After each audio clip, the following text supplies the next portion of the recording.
In today's video, I'm going to show you how you can create this really cute floral design arranged in a simple vase using some supermarket flowers. If this is something that you would like to learn, keep watching today's tutorial.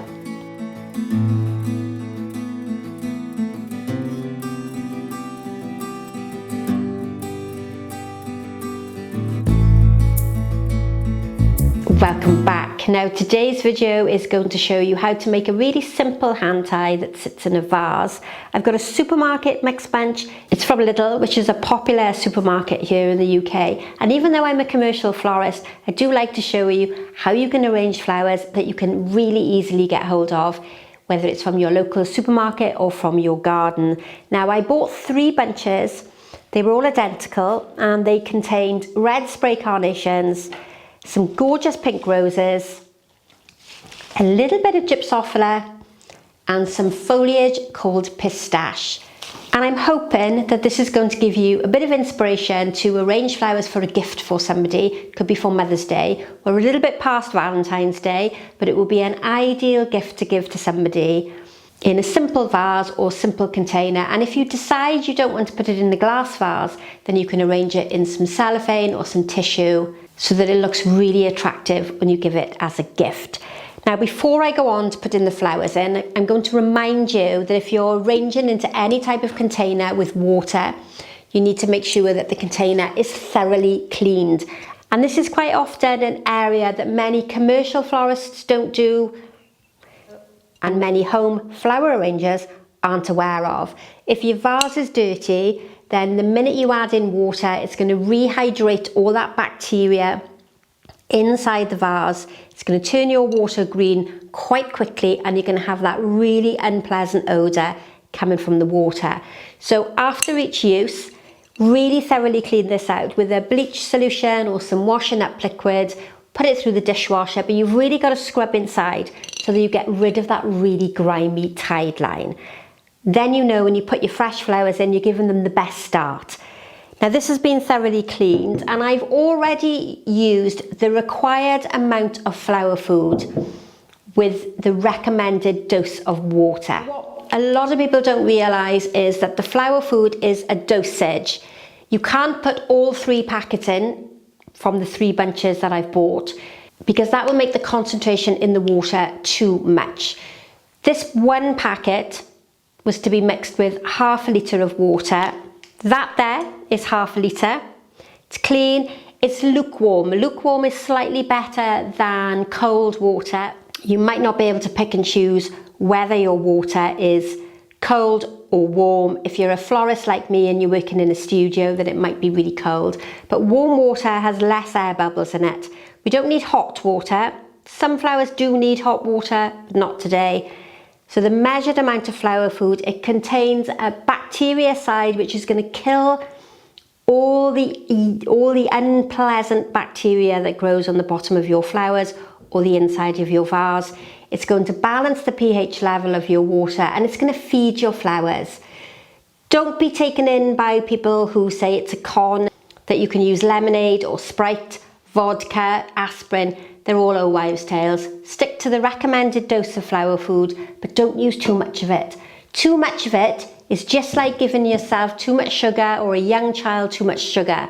The flowers instantly want to open, they instantly want to produce for you, and then you reduce the lifespan. It doesn't hurt to put a tiny bit of sugar in the water and a tiny bit of bleach if you don't have flower food, but too much sugar is just going to encourage bacterial growth on the bottom. It's not pleasant. So correct amount of flower food, correct amount of water, and I'm going to add it into my vase, ready for when I finish my floral design. Now I've already conditioned these flowers overnight. If you're buying them from a supermarket, remember that you're driving them home. They might be out of water for a couple of hours. You need to snip the bottoms on them at an angle if they're woody or semi-woody, straight across if it's soft flowers like daffodils or tulips. Cut them at an angle, stand them in deep water overnight and leave them recover. Don't touch them. Think of them as being in a spa treatment. They're relaxing, they're rejuvenating, they're coming back to life. The poor things have been stuck in your trolley traipsed around the store, plonked in the back of your car, carried in with the remains of your shopping, and they need to recover. If you let them recover, they're going to perform much better for you. Then you can care for them. This is a bit like the facial treatment or the pedicure. We're going to remove any petals that are a little bit bruised or damaged. These were actually in quite good health. They didn't need too many of the petals being removed. Remove any damaged, any bruised material. If you follow me, you probably know that I like some of the guard petals being left on because I think the rose looks more natural. But if you don't like it and you feel it's unsightly, just really gently pull back a few of the outer petals and remove them. If you're buying very blousy, expensive roses, then you have to remove the guard petals because it will encourage them to open. But I like a little bit of nature and its natural blemishes. And you can probably see I've removed all of the foliage that's going to be below the level of the water. I've done the same with the spray carnation. I've removed a couple, there weren't many, an odd one or two from the top that were a bit damaged. And I've removed all of the foliage from the bottom. Now, spray carnations quite often come with these little shoots on the bottom, and they are baby plants. Don't throw them away, put them in a little glass of water to encourage them to root on the bottom, or place them in some rooting powder and some compost, and you'll have some little plants later on in the year or for the following year. Free plants, don't forget. Gypsophila rarely has foliage on the bottom because it's removed before it comes into the country. And if you've ever wondered what these little labels are on the bottom, that's the picker. That's the person that's chosen your gyp and packed your gyp and sent it off to the supermarket. And if anybody ever complains, they know who to go back to. Then we've got some pistache foliage. I love to add foliage into a bunch of flowers because I think it gives added texture. But if you haven't got it, don't worry, you can do the same method without using the greenery. And then we're going to arrange them in our hand. Don't overthink it, don't panic. It's a simple way of arranging flowers. You could put them straight into the vase, but this spiral method is going to give you a really attractive design to sit nicely in the vase. And I'm going to start with one centre piece of foliage. Not everybody does this, but I always think this is a great way to start. And I'm just going to add 2 roses either side. So my centre part, this section here, is straight. And I'm going to hold it, in my case, in my left hand. Because of the nature, I'm just going to remove this one because it's a bit unsightly. Because of the nature of this piece of foliage in the middle, I'm also going to add another rose in. So if you think about it, I've got 3 roses fairly evenly separated. I'm not going to worry about them being perfect because they're going to move as I construct and as I add more flowers. And at the moment, these are what we call parallel. They're straight down the middle. And then I'm going to start adding some of my spray carnations. Now, if we look from above, I've separated all my flowers off into different groups. So it makes it much easier for me to work with. And to make it easier for you, I'm going to hold the bouquet in this position here so you can see how I add the flowers. So I'm going to come across the top and I'm just holding it in the center here between my finger and thumb, and I'm going to turn. Now, when you're more experienced like I am, I don't have to do the turn, but when you're learning, it takes a little bit of practice, and it's better to turn the flowers as you're working. Now again, I'm not too concerned that these have moved. We can adjust those later on. I'm now going to add some of the softer pieces of gyp, and I'm going to keep turning. Add a flower in, keep turning. Now, if you're somebody that likes really precise flower arrangement and you like the left and the right of your design to match, then this might be a bit difficult for you because the flowers tend to have a little bit of movement with them, and it's hard until you've practiced a lot to get them to stay in the right position. So all I'm doing is placing them across the top, so I'm not coming down at this angle here, or that sort of 50 degree, that's not 50 degree, a 90 degree angle. I'm coming across. Crossways. I'm not holding this really tight at the bottom. I'm just holding it loosely between my finger and thumb. And then I'm going to go with some spray carnation. And I have added 2 stems at that point, only because they're not showing a lot of colour. You can see that some of the flowers are more open than the other. And then I'm going to do the same. Now, it doesn't matter which way you rotate, whether you rotate to the left or you rotate to the right.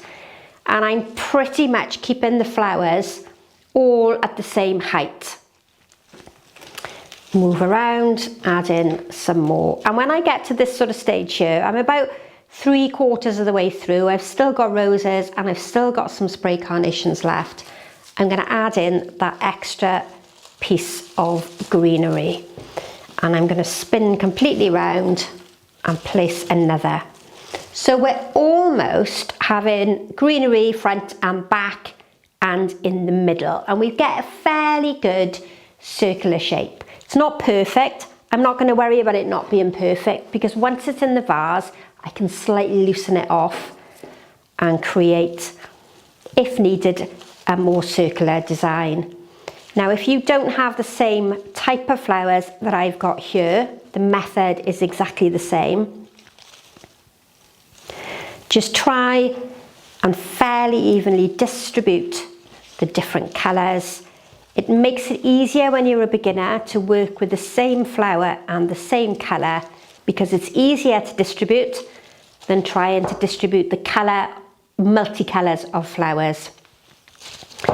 And then the last row of flowers, not much on there, but I'm still going to use it. I'm going to go round with that final spray carnation. Now, if I was doing this for a commercial job, I would have made it in this position here, and then I would adjust by just loosening off my hand.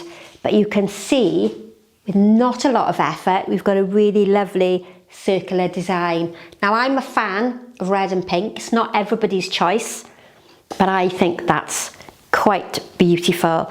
And then what I'm going to do on the bottom is I'm just going to trim off the extra long pieces of greenery. If you can remember to do it at an angle, it's better for the flowers because it opens up more surface area. You need to make sure they're all done, so they're going to take up water. And then I'm going to put it in my vase, which I've pre-prepared. And that is going to sit just nicely in my vase. And I can move anything around quite successfully without taking it out of the vase. Now, on the membership side of the channel, I'm going to package this in some tissue paper and a small amount of cellophane, so you can see how you can present it for a gift for somebody. But I hope you've enjoyed that little tutorial. So whatever flowers you've got, whether they're supermarket, florist bought, or they're from your own garden, you can arrange them quite simply in a vase at home by holding them in your hand and using the spiral method. So don't forget, if you've enjoyed that tutorial, then please subscribe to the channel. Hit that notification bell if you want to be told every time I upload a new tutorial. And now we have a membership part to the channel where you can join me for more in-depth tutorials. Thanks for watching, and goodbye for now.